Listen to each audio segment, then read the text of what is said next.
Hey guys, welcome back to some more Overwatch. 11:10 here, and today we're looking at the latest PTR notes as of November 22nd. The patch notes just went up, so big things happening right now. There's a Symmetra rework and some other little smaller bits. Let's look at the small things before we get into Symmetra. In the play menu now, in the custom game option, you can now pick. If you select a game type, you can now pick 1v1 and elimination 3v3 from the custom game, which is pretty cool. That's a new feature. There's another few small things. You can now choose to stay with your group in quick play when you finish the game, so it'll let you go into the next game with the same people. What else is there? Let's see here. Some new voice lines for Sombra. Nothing too crazy there. So not really much apart from the Symmetra rework. So let's go into training and have a look at Symmetra, because I want to be able to do it without getting shot in the face. So lots of things here for Symmetra that have changed, and the biggest one being her ultimate. Now it'll take a moment to charge her ultimate as we talk here, so we'll wait to show you what it's like when it comes up. They've changed her turrets. So if you look at the bottom right hand side now, you normally used to spawn with 3 turrets.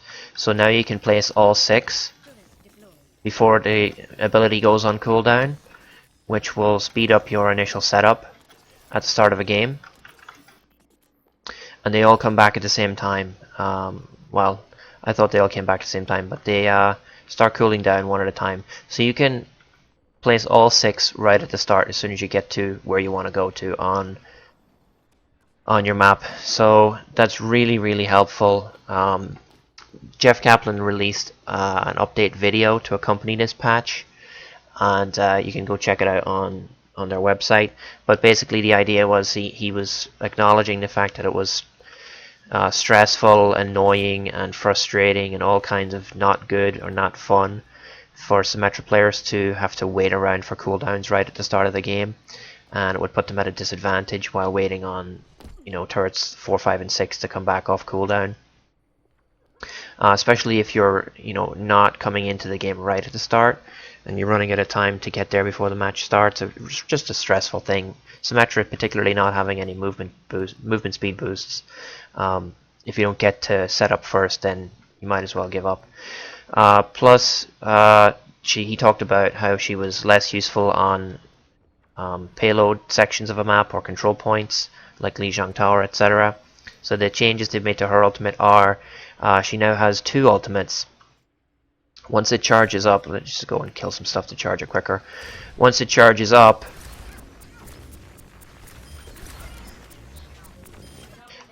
you then have 2 options. You'll see here, once you press the first one, it gives you a teleporter. Let me see how this works. Okay, so that's the original, that's the same. Now what they've done here is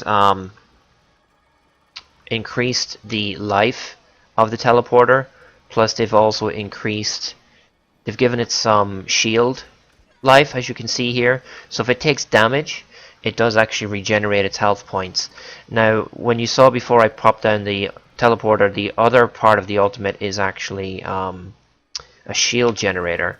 Now I have to just change characters real quick and come back to Symmetra to show you the other one. So it's shield generator. Now, because you now have a shield generator, you no longer provide shields to your allies with your E. Now this is another big thing we haven't talked about yet. Just get this charged up so I can show you. The E is now a photon barrier spell, which they've said is a projectile barrier similar to Reinhardt's shield, similar to Winston's bubble shield. And this is what it looks like.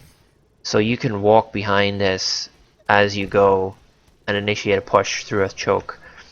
And that's pretty cool. I don't know exactly how much energy or how much damage it will absorb, but yeah, if you walk with it, it keeps pace with you. So you can just charge someone right in the face. But here's the other ultimate. If you press Q twice, it switches to shield generator. And this generates shields, he said, in a large radius. Now I don't know the radius exactly, but I don't think it's affecting the bots in the game here. No, he said a large radius, and it does ignore line of sight. So I'm wondering, is there some kind of visual indicator on the floor or on the map as to how far along this goes? So obviously some testing is required in game, and I don't have a partner to kind of test that with me, so I'm stuck kind of just doing it here in the training.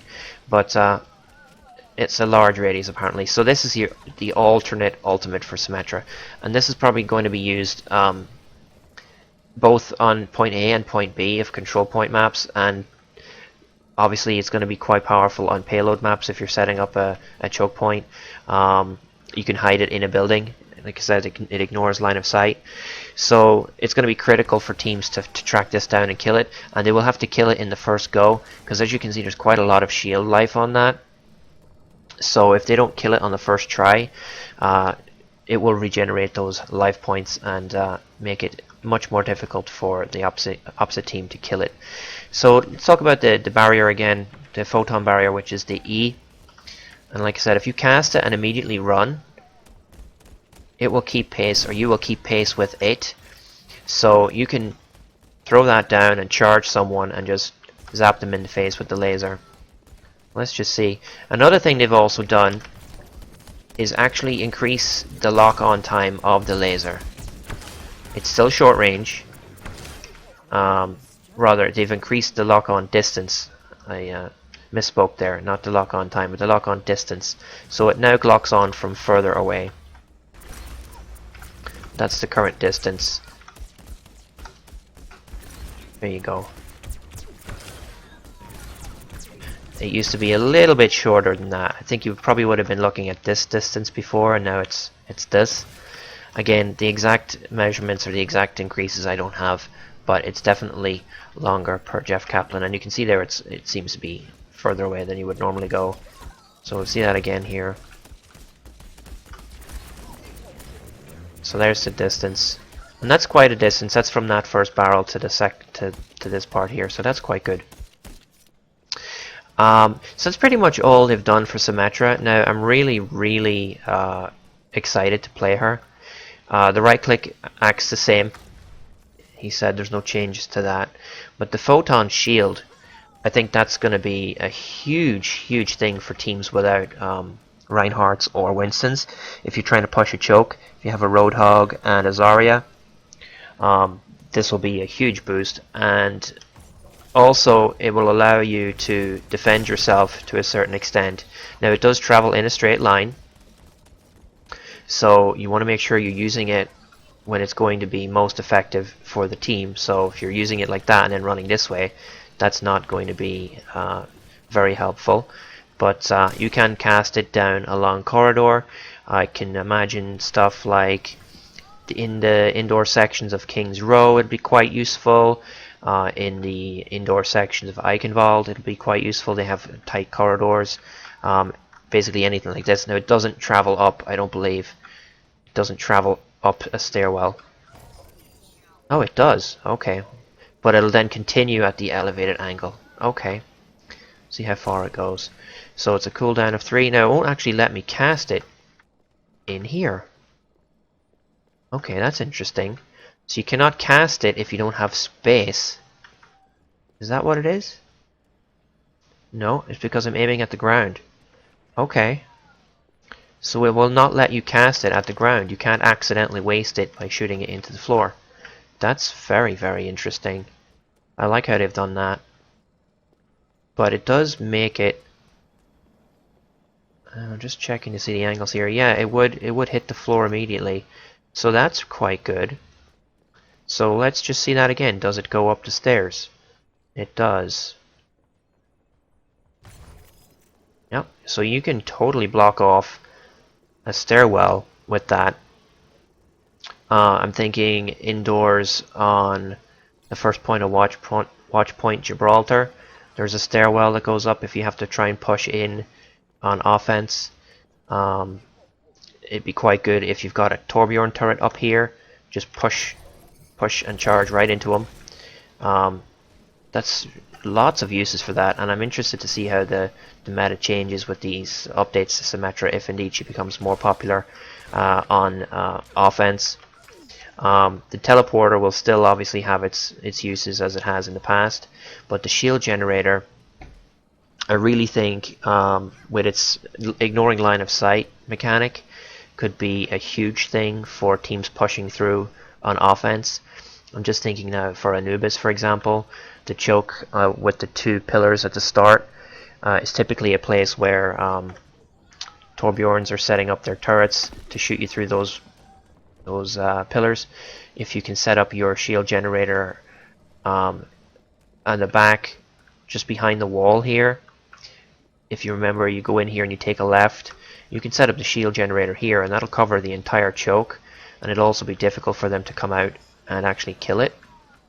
So that's a potential huge gameplay changer there for those attack maps like that. So I'm really interested to see how this comes out. Now, Sombra was only on the PTR for about 10 days, a week and a half, I think. Correct me if I'm wrong there, but she wasn't on it for too long. They were pretty quick to release her. Now, I'd be really happy to see Symmetra come out before the end of November, but I don't know if that's going to be the case.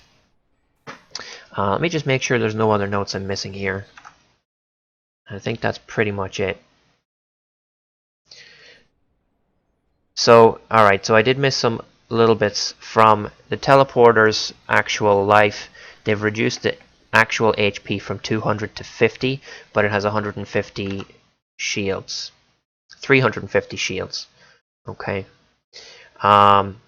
The actual left click is actually been improved from 5 to 7 meters.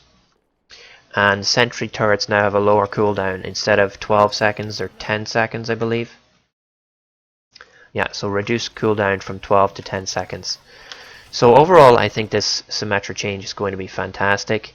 I really love the shield generator idea. Switch it out again so I can get the teleport. I really love the idea of the double ultimate, and I think that opens up a lot of possibilities for other characters that have very situational ultimates, to give them the opportunity to do 2 different things. I mean, you could argue that Torbjorn becomes a little bit redundant on attack, but you know, he has been used with success, particularly on payload attack maps if you get the turret on the payload. But it does open up the opportunity to give characters alternate options for their ultimates. I wouldn't even know what to suggest would be an alternate for Torbjorn, but just as an example. So again, if you press Q once, you'll get your teleporter. If you press it twice, you'll get your shield generator, and you can switch between them to pick whichever one you want. And again, we have the low life but high shields. So really, I'm gonna go play her a little bit and see if I can get some experiences to see what this is really like, particularly this shield projector or projectile shield. What do they actually call it? They call it photon barrier. Okay. And hopefully she'll be a little bit more viable for attack situations with the increased range and the ability to throw down 6 turrets at once. I think you can really nail down a spot on the map for defense, and if you're able to get in there on offense, you should be able to do a little bit more damage. So check it out, guys. It's on the PTR. It is free to access. All you have to do is download the PTR program from the Overwatch website and log yourself in there. They did make some small changes to Zarya before I go. They've changed her particle barrier and projected barrier. So they've changed it so that attacks that deal damage to both the barrier and the target of the barrier, for example Reinhardt's Fire Strike and Hanzo's Dragon Strike, will only deal damage once. They won't deal damage twice to the barrier. I think that was a bug that was you are taking twice the amount of damage for from those particular skills. So yeah, that's pretty much it. I'm gonna go scoot off, try and get some more experience with her, and I plan to do a full gameplay video of her when the changes have been confirmed, because obviously this is PTR and it may change between now and when she's released. But looking forward to it, guys. I think this is going to be awesome. Thanks for watching. I'll see you guys next time.